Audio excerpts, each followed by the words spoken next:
Good morning, student. In class 11th chemistry, today we will discuss about the chapter number 3, periodic classification of elements, and today we will discuss about the ionic radius and other topics. Let's start our topics.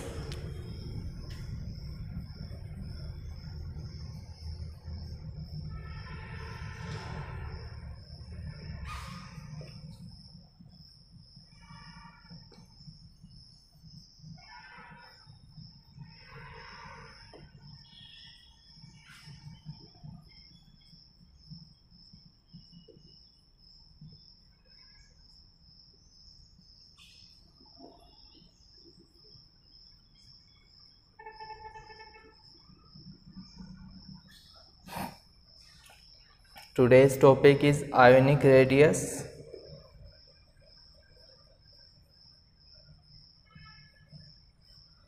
In last video lecture we will discuss about the atomic radius, and today we will discuss about the ionic radius. Let's start our student. Last जो video lecture था उसमें अपन ने discuss किया था कि जो radius होती है किसी भी एटम्स की उसको अपन R से रिप्रेजेंट करते हैं। और एक और आपको ये बताना है स्टूडेंट्स कि जो रेडियस मेज़रमेंट की जाती है, जिस तरह से आप रेडियस को मेज़रमेंट करते हैं, लास्ट वीडियो लेक्चर में मैंने आपको बताया था कि the distance between the atomic radius, the distance between the nucleus to valence shell electrons is called atomic radius.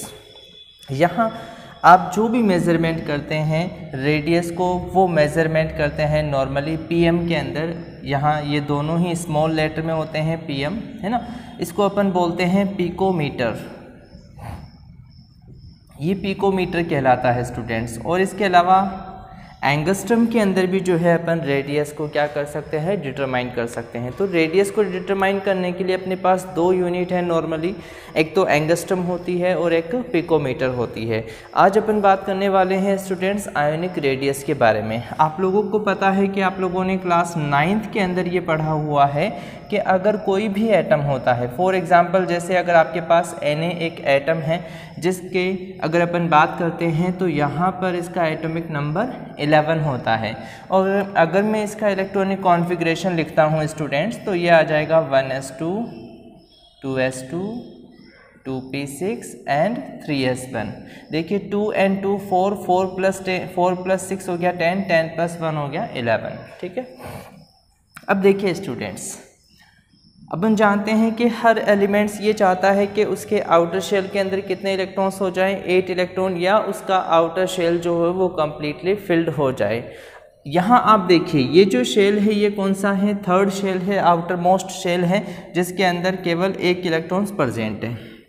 अब यहाँ क्या होता है, ये वाला जो शेल है सेकेंड शेल, ये कौन सा है, 2 शेल, सेकेंड शेल, और ये कम्प्लीटली फिल्ड है। तो ये क्या कर सकता है, ये यहाँ से 1 इलेक्ट्रॉन को क्या करेगा, डोनेट कर देगा। अब जैसे ही यहाँ से सोडियम ने 1 इलेक्ट्रॉन डोनेट किया, कहाँ से डोनेट किया है, ये 3s से अपना 1 इलेक्ट्रॉन डोनेट कर रहा है। तो अब ये वाला शेल क्या हो जाएगा, हट जाएगा यहाँ से। ठीक है ना। तो अब यहाँ अगर मैं बात करता हूँ तो जब ये Na है ये क्या कर सकता है, जब इसने 1 इलेक्ट्रॉन को डोनेट किया है तो ये डोनेट करने के बाद क्या बना लेगा, Na+ बना लेगा।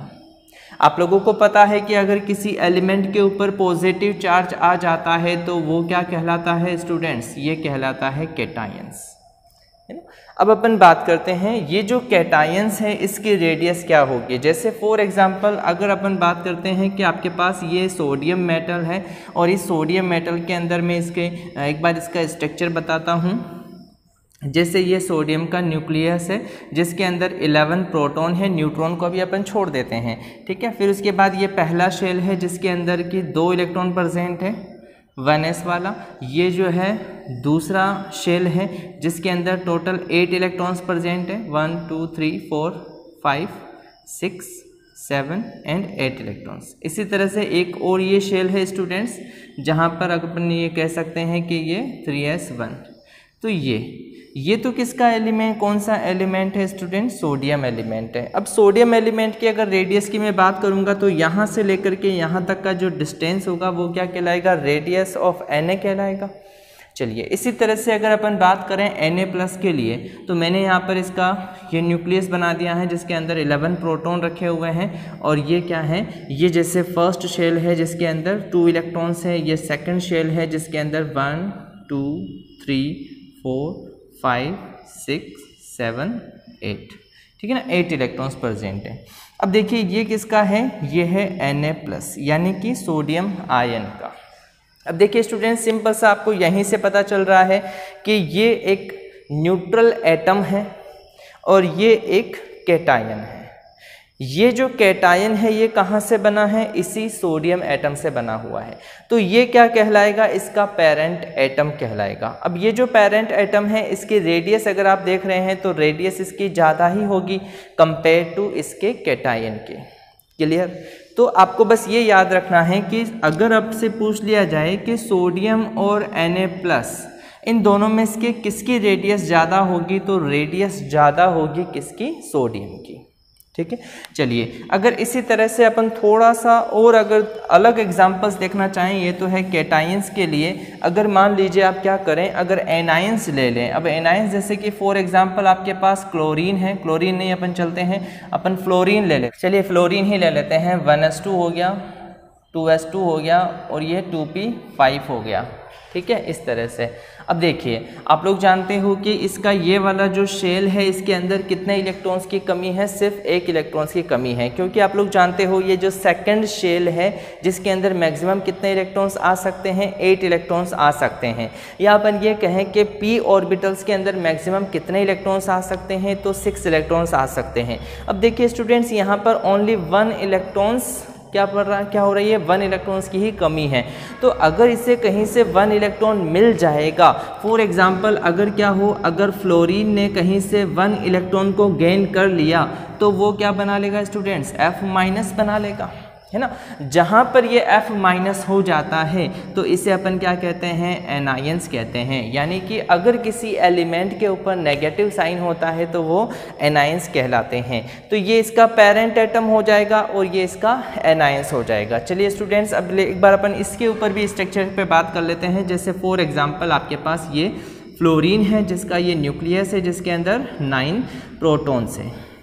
ये इसका फर्स्ट शेल है और ये इसका सेकंड शेल है। जैसे 1 2 3 4 5 6 and 7।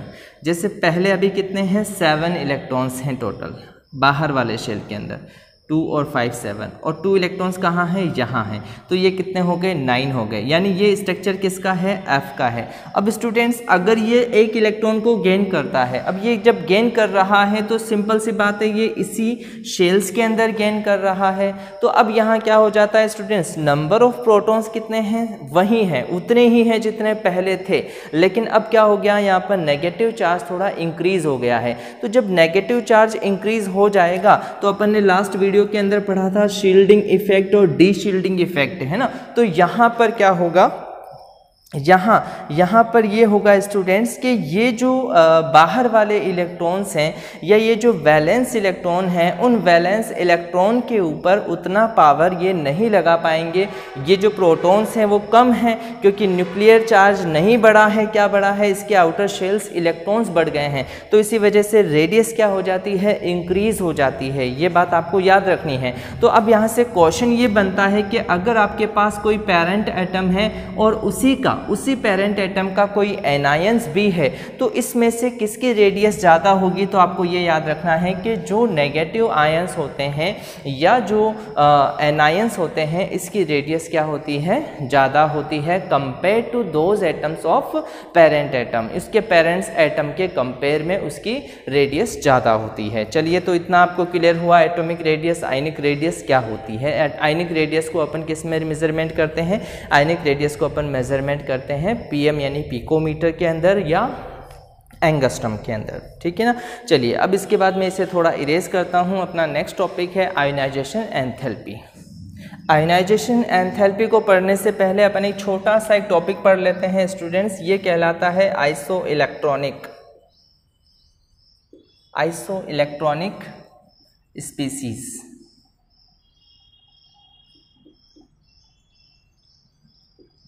Iso electronic species. Iso electronic species का मीन्स क्या होता है?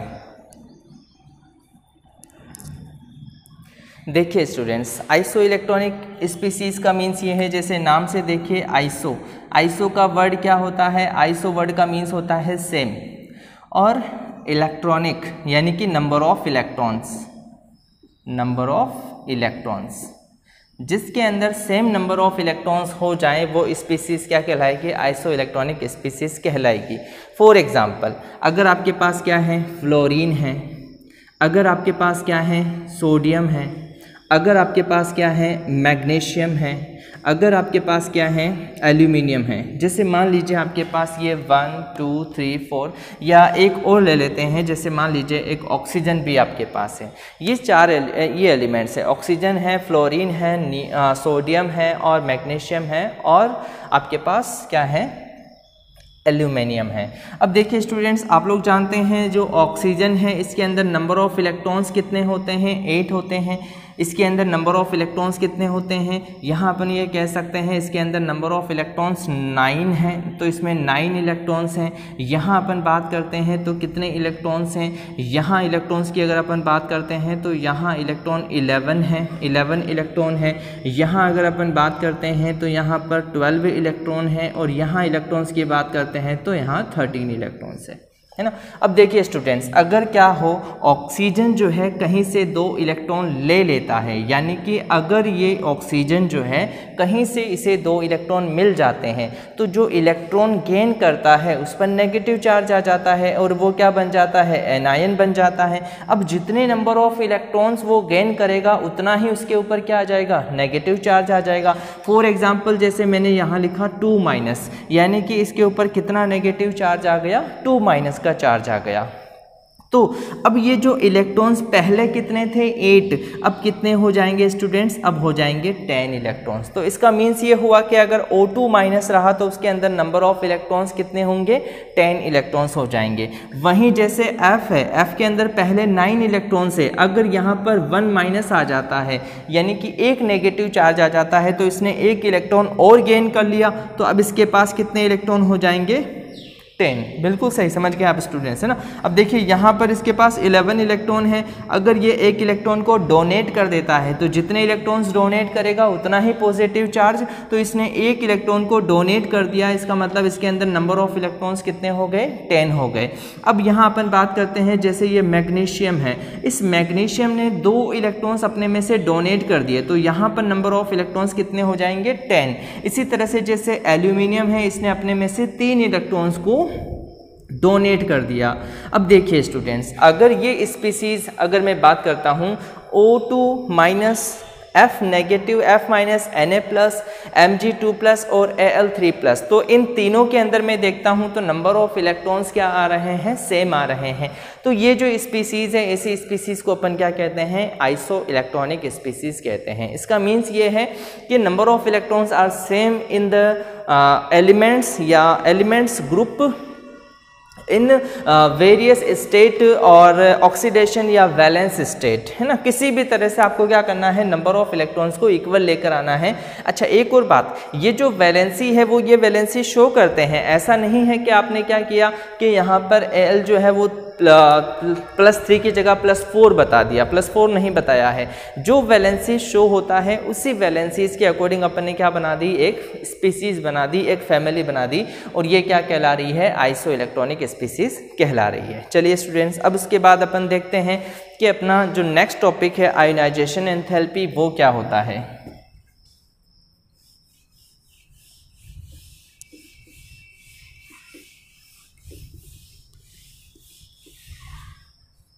आयोनाइजेशन एंथैल्पी,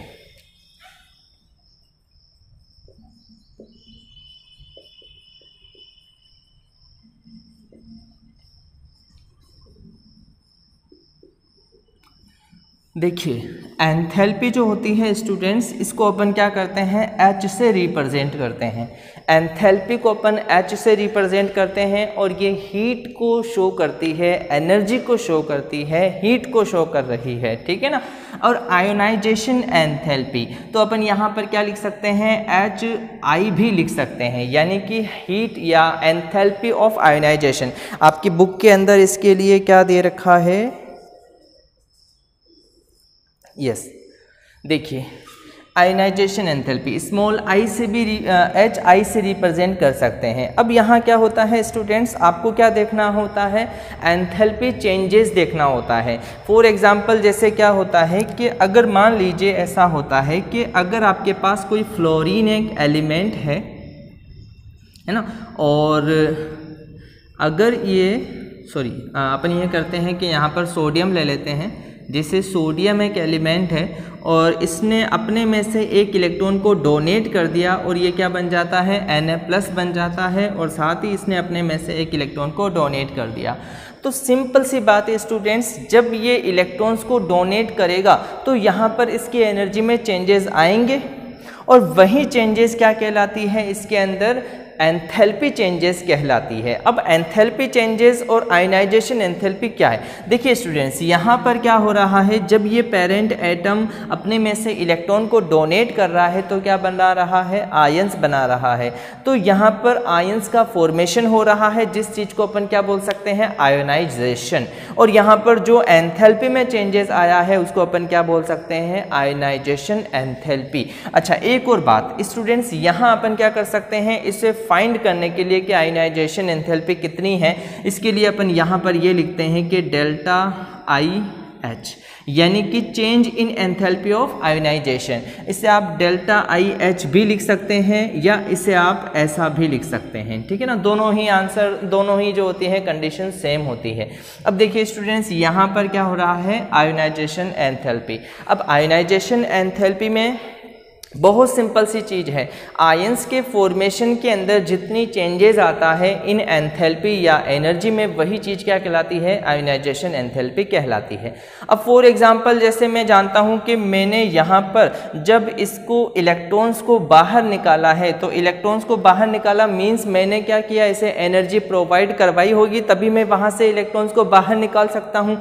क्यों, क्योंकि आप लोग जानते हो कि भाई सोडियम एक एलिमेंट है और इसके पास प्रोटॉन भी होंगे, और वो जो न्यूक्लियस के प्रोटॉन होंगे वो उसके इलेक्ट्रॉन्स को अट्रैक्ट कर रहे होंगे, उसे खींच रहे होंगे, उसको खींचे रखे होंगे। लेकिन यहाँ से जितनी एनर्जी से ये प्रोटॉन इलेक्ट्रॉन को खींचे हुए हैं, इसको पकड़े हुए हैं, होल्ड किए हुए हैं, अगर मैं उससे ज़्यादा एनर्जी उसे दे देता हूँ तो वो वहाँ से बाहर निकल जाएंगे, ठीक है ना स्टूडेंट। तो यहाँ पर एंथैल्पी के अंदर किसी ना किसी तरह का चेंजेस आएगा और ये चेंजेस क्या कहलाता है, आयोनाइजेशन एंथैल्पी कहलाता है। एक छोटी सी बात आपको ये याद रखनी है कि एंथैल्पी जो आयोनाइजेशन एंथैल्पी होती है इसे अपन किलो जूल पर मोल के अंदर फाइंड करते हैं, किलो जूल पर मोल के अंदर अपन यहाँ पर फाइंड करते हैं। ये एक यूनिट है स्टूडेंट्स, किलो जूल पर मोल, ठीक है। चलिए अब देखिए स्टूडेंट्स, अगर इसने क्या किया, यहाँ पर से ये यहाँ पर आ गया, मतलब इसने एक इलेक्ट्रॉन डोनेट कर दिया। अब मान लीजिए मैं कहता हूँ कि मेरे पास ये Na+ है, यानी कि ये कैटायन है, और मैं चाहता हूँ कि इसे और एनर्जी दूँ और इससे क्या निकाल दूँ, एक इलेक्ट्रॉन और निकाल लूँ। तो जब एक इलेक्ट्रॉन और निकालूंगा तो पहले से एक चार्ज तो है ही और एक चार्ज और भी आ जाएगा, यानी कि 2+ के चार्ज हो गए। तो मैं चाहूँ तो इसको ऐसा भी लिख सकता हूँ और चाहें तो आप इसको ऐसा भी लिख सकते हैं। अब देखिए यहाँ पर भी क्या होगा, किसी ना किसी तरह की एंथैल्पी में चेंजेस आएगा, ठीक है ना। अच्छा इसी तरह से आप चाहें तो और भी निकाल सकते हैं स्टूडेंट्स, ठीक है ना। जैसे ये Na2+ है, इसमें से आपने क्या किया, एक इलेक्ट्रॉन को और बाहर निकाल दिया, तो इसके लिए भी क्या आ जाएगा, एंथैल्पी चेंजेस आएगा किलो जूल पर मोल के अंदर। अब बात सुनिए स्टूडेंट्स, अब आप लोग जैसे यहाँ पर नाम दे दीजिए कि ये जो एंथैल्पी चेंजेस है, ये जो एंथैल्पी चेंजेस है वो फर्स्ट के लिए है, ये जो एंथैल्पी चेंजेस है वो किसके लिए, 2 के लिए है। ये जो एंथैल्पी चेंजेस है वो किसके लिए है, 3 के लिए है। अब देखिए स्टूडेंट्स, जैसे जैसे आप यहाँ से इलेक्ट्रॉन निकालते जाओगे, सिंपल सी बात है, बाकी के जो प्रोटॉन्स होंगे वो बाहर वाले इलेक्ट्रॉन को और तेज से खींचेंगे, है ना। बाहर वाले जो इलेक्ट्रॉन्स हैं, जैसे सिंपल सी बात है, सोडियम के अंदर पहले 11 इलेक्ट्रॉन थे और 11 ही प्रोटॉन थे, है ना। तो जब 11 इलेक्ट्रॉन 11 प्रोटॉन को होल्ड किए हुए हैं, खींचे हुए हैं, तो उनकी कुछ ना कुछ पर्टिकुलर एनर्जी होगी, ठीक है ना। मान लीजिए जो भी एनर्जी थी उसे अपन ने कह दिया यहाँ पर ये IH1 है, ठीक है। अब उसके बाद क्या होता है कि जब प्रोटॉन तो रह गए 11, लेकिन इलेक्ट्रॉन एक बाहर निकल चुका है, तो इलेक्ट्रॉन कितने रह गए, सिर्फ 10। अब बाहर जो 10 इलेक्ट्रॉन्स है उनको कितने प्रोटॉन्स खींच रहे हैं, 11 प्रोटॉन्स खींच रहे हैं। तो अब मुझे और ज़्यादा एनर्जी देनी पड़ेगी, तब जा कर के मैं वहाँ से इलेक्ट्रॉन निकाल पाऊँगा। तो इसका मतलब ये हो गया कि ये जो डेल IH2 है, इसकी वैल्यू इसके कंपेयर में ज़्यादा होगी, है ना। इसी तरह से अगर मैं थर्ड इलेक्ट्रॉन और निकालना चाहूँ तो और ज़्यादा एनर्जी देनी पड़ेगी कंपेयर टू इसके भी। सेकंड जो आयनाइजेशन एंथैल्पी है उसके कंपेयर में भी मुझे ज़्यादा एनर्जी देनी पड़ेगी। तो इसका मीन्स ये हुआ स्टूडेंट्स कि हमेशा क्या होता है, आयनाइजेशन एंथैल्पी की जो वैल्यूज़ होती है वो क्या होती है, 1 की कम होती है कंपेयर टू किसके, सेकंड वाली के। सेकंड की कम होती है कंपेयर टू किसके, थर्ड वाली की, ठीक है ना। तो ये चीज़ है।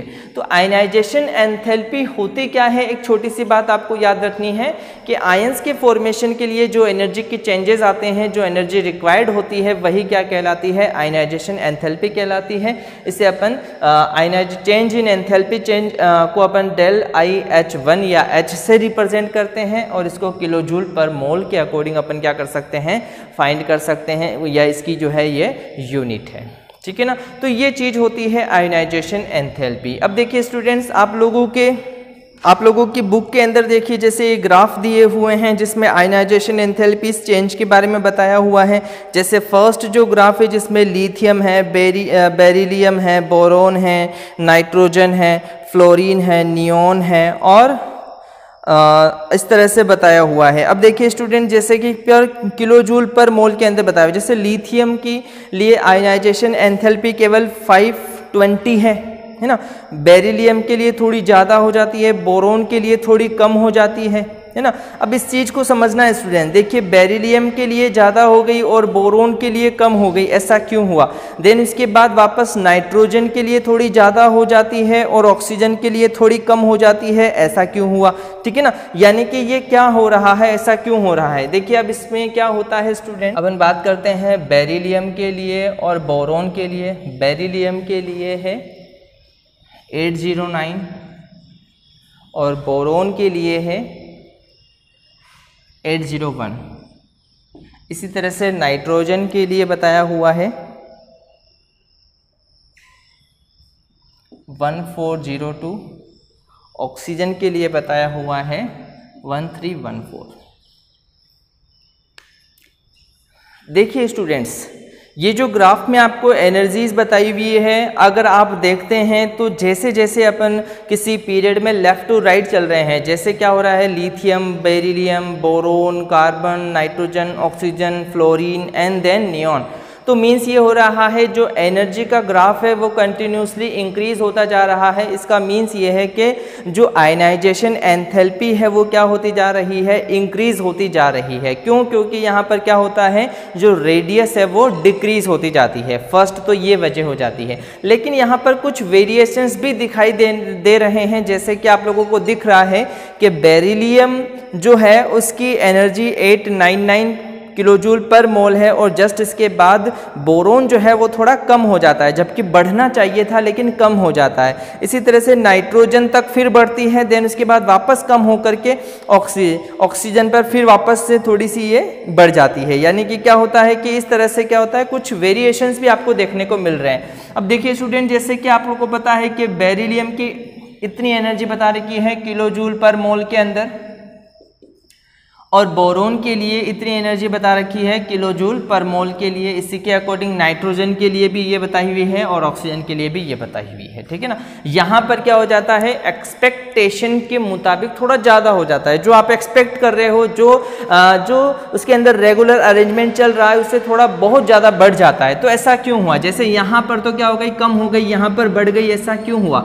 जिससे अपन बात करते हैं बेरिलियम की, तो बेरिलियम जो है इसका एटॉमिक नंबर कितना होता है स्टूडेंट्स? 4 होता है। अब 4 है तो इसका मतलब ये है कि इसका इलेक्ट्रॉनिक कॉन्फ़िगरेशन क्या है? 1s2 2s2। अब देखिए यहाँ पर अगर मैं कहूँ 1s2 2s2 तो जो s ऑर्बिटल है वो कंप्लीटली फिल्ड है। अब फिल्ड है तो मुझे पता है कि फिल्ड में से इलेक्ट्रॉन को निकालना ज़्यादा मुश्किल होता है, तो मुझे इसके कंपेयर में, बोरोन के कंपेयर में थोड़ी सी ज़्यादा एनर्जी देनी पड़ेगी। अब देखिए जैसे बोरोन है तो बोरोन का एटॉमिक नंबर होता है 5, इसका मैं इलेक्ट्रॉनिक कॉन्फ़िगरेशन लिखूंगा तो 1s2 2s2 और ये 2p1। अब आप जानते हो ये जो p है इसमें सिर्फ एक इलेक्ट्रॉन है, और ये जो होता है इसको अपन क्या बोल सकते हैं? ये कहलाता है अनफिल्ड इलेक्ट्रॉन्स। और ये जो अनफिल्ड इलेक्ट्रॉन्स है ये क्या होता है, आसानी से यहाँ से बाहर निकाला जा सकता है। कम एनर्जी देने पर ही ये यहाँ से बाहर निकल जाता है, इसीलिए यहाँ पर एनर्जी थोड़ी सी कम हो जाती है। वहीं अगर अपन नाइट्रोजन की बात करते हैं तो नाइट्रोजन जिसका एटॉमिक नंबर 7 होता है, अगर मैं इसका इलेक्ट्रॉनिक कॉन्फ़िगरेशन की बात करूंगा तो 1s2 2s2 और 2p3 हो जाता है। अब ये जो 2p3 है, अब आप देखिए p के अंदर हाफ फील्ड स्टेबिलिटी आ गई है।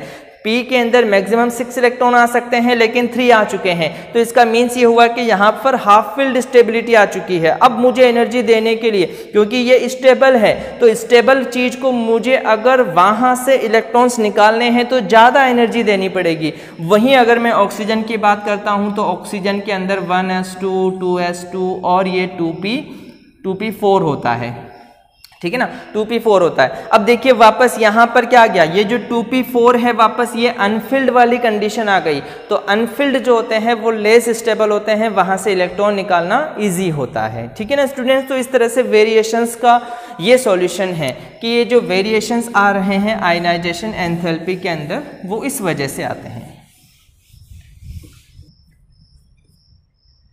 Electron gain enthalpy, electron gain enthalpy, electron gain enthalpy नाम से ही पता चल रहा है, गेन करने पर, किसको गेन करने पर? इलेक्ट्रॉन्स को गेन करने पर। इलेक्ट्रॉन्स को गेन करने पर किस तरह से एनर्जी में चेंजेस आते हैं वो चीज़ क्या कहलाएगी? इलेक्ट्रॉन गेन एंथैल्पी कहलाएगी। इलेक्ट्रॉन गेन एंथैल्पी की अगर अपन बात करते हैं तो इसे अपन डेल्टा ई जी और H से रिप्रेजेंट कर सकते हैं, ठीक है ना, डेल्टा ई जी H से रिप्रेजेंट कर सकते हैं।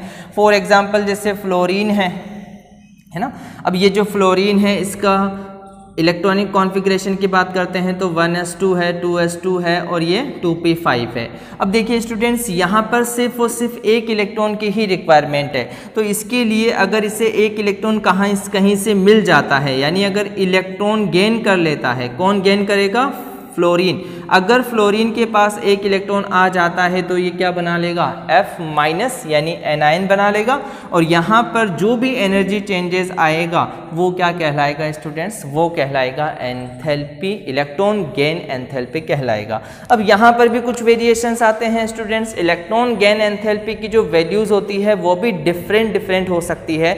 नॉर्मली अगर अपन ये कहें कि जो नॉन मेटल्स होते हैं उनके लिए इलेक्ट्रॉन गेन एंथैल्पी की जो वैल्यू होती है वो ज़्यादा आती है।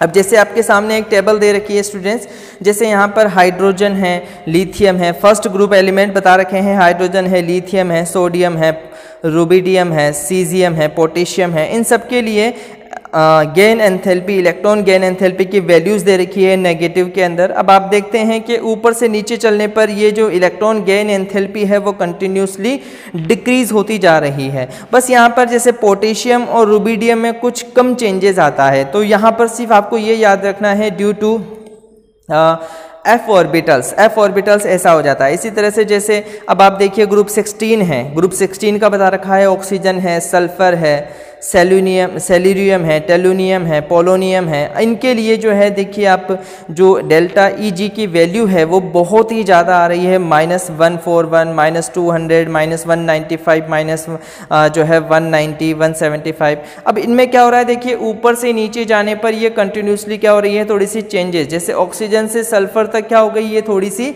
ज़्यादा नेगेटिव हो गई, देन उसके बाद थोड़ी सी कांस्टेंट रह करके फिर से वापस थोड़ी कम नेगेटिव हो रही है, ठीक है ना। चलिए अब उसके बाद जैसे ग्रुप 617 है जिसके अंदर जैसे फ्लोरीन है, तो फ्लोरीन के लिए आप देखिए फ्लोरीन वाली जो फैमिली है, फ्लोरीन है, क्लोरीन है, ब्रोमीन है, आयोडीन है ना, इन सब के अंदर क्या आ रहा है, माइनस जो डेल्टा Eg की वैल्यू है वो बहुत ही ज़्यादा माइनस है, ठीक है। तो इस तरह से अपन कह सकते हैं कि जो नेगेटिव होते हैं, जो नॉन मेटल्स होते हैं, उन नॉन मेटल्स के लिए डेल्टा Eg की वैल्यू जो होती है वो मोर नेगेटिव होती है। क्यों? क्योंकि यहाँ पर अगर अपन कहें तो ज़्यादा एनर्जी जो होगी वहाँ से रिलीज होगी, ठीक है ना। तो ये इस तरह से अगर अपन बात करें तो ये इलेक्ट्रॉन गेन एंथैल्पी का एक छोटा सा टॉपिक है। देन उसके बाद नेक्स्ट जो अपना टॉपिक आता है स्टूडेंट्स, इलेक्ट्रोनेगेटिविटी। देखिए इलेक्ट्रोनेगेटिविटी क्या होती है, सिंपल सी बात है। इलेक्ट्रोनेगेटिविटी के अंदर अगर अपन देखते हैं, इलेक्ट्रॉन्स को अपनी तरफ अट्रैक्ट करने या इलेक्ट्रॉन्स से एफिनिटी शो करने की जो पावर होती है वही चीज़ क्या कहलाती है, इलेक्ट्रोनेगेटिविटी कहलाती है। अभी जिस इससे पहले वाला जो टॉपिक अपन ने पढ़ा है स्टूडेंट्स, उसके अंदर अपन जानते हैं कि इलेक्ट्रॉन गेन एंथैल्पी सबसे नेगेटिव किसके लिए थी, फ्लोरीन, क्लोरीन, ब्रोमीन, आयोडीन, इनके लिए बहुत ज़्यादा नेगेटिव थी। तो इसका मतलब ये हुआ कि वहाँ पर इलेक्ट्रोनेगेटिविटी जो होती है वो मोस्ट होती है, ज़्यादा होती है, सबसे ज़्यादा होती है। थोड़ा सा या तो आप इसे याद रख लो कि जैसे फ्लोरीन है, क्लोरीन है, ब्रोमीन है, आयोडीन है, ठीक है ना, ये जो होते हैं इनकी इलेक्ट्रोनेगेटिविटी सबसे ज़्यादा होती है। अच्छा, फ्लोरीन की इलेक्ट्रोनेगेटिविटी कितनी होती है, 4.0 याद रखनी है। अब 0.5 अपन कम करते चलेंगे, 3.5 यहाँ पर, 2.1 यहाँ पर, 2.0, 2 से कम नहीं करना है, ठीक है। तो यहाँ पर अपन क्या कर सकते हैं, यहाँ पर भी इसको 2.1 ही कर देते हैं। थोड़ा सा वेरिएशंस हो सकता है, ऊपर नीचे वैल्यूज हो सकती है, लेकिन क्योंकि अपन इसे ट्रिक के थ्रू याद रख रहे हैं तो आपको याद रखना है कि फ्लोरीन जो होता है वो हाईली इलेक्ट्रोनेगेटिव होता है। अब अगर मैं बात करूँ ऑक्सीजन से जस्ट पहले कौन सी फैमिली आती है, फ्लोरीन से जस्ट पहले ऑक्सीजन फैमिली आती है। ऑक्सीजन से जस्ट पहले अगर बात करूँ तो नाइट्रोजन फैमिली, नाइट्रोजन से जस्ट पहले कार्बन फैमिली, कार्बन से जस्ट पहले बोरोन फैमिली, और मैं इधर जाऊँगा तो यहाँ पर क्या आ जाएगा, यहाँ पर आ जाएगा बेरिलियम, और इधर अगर मैं बात करूंगा तो कौन आ जाएगा, लिथियम। अब देखिए वापस यहाँ पर भी आपको क्या करना है, 0.5 कम करते चलना है। जैसे 3.5 हो गया, ये 3.0 हो गया, ये 2.1 हो गया, ये 2.1 हो गया, ये 2.0 कर दो या 2.1 कर दो, कोई फ़र्क नहीं पड़ता है ना। तो मतलब ये इसकी जो है इलेक्ट्रोनेगेटिविटी इस तरह से होती है। तो आप देख रहे हैं स्टूडेंट्स के in a period when we move in a period left to right तो इलेक्ट्रोनेगेटिविटी इंक्रीजेज, और when we move up to down तो इलेक्ट्रोनेगेटिविटी डिक्रीजेज। ये इतनी सी बात आपको थोड़ी सी इसमें याद रखनी।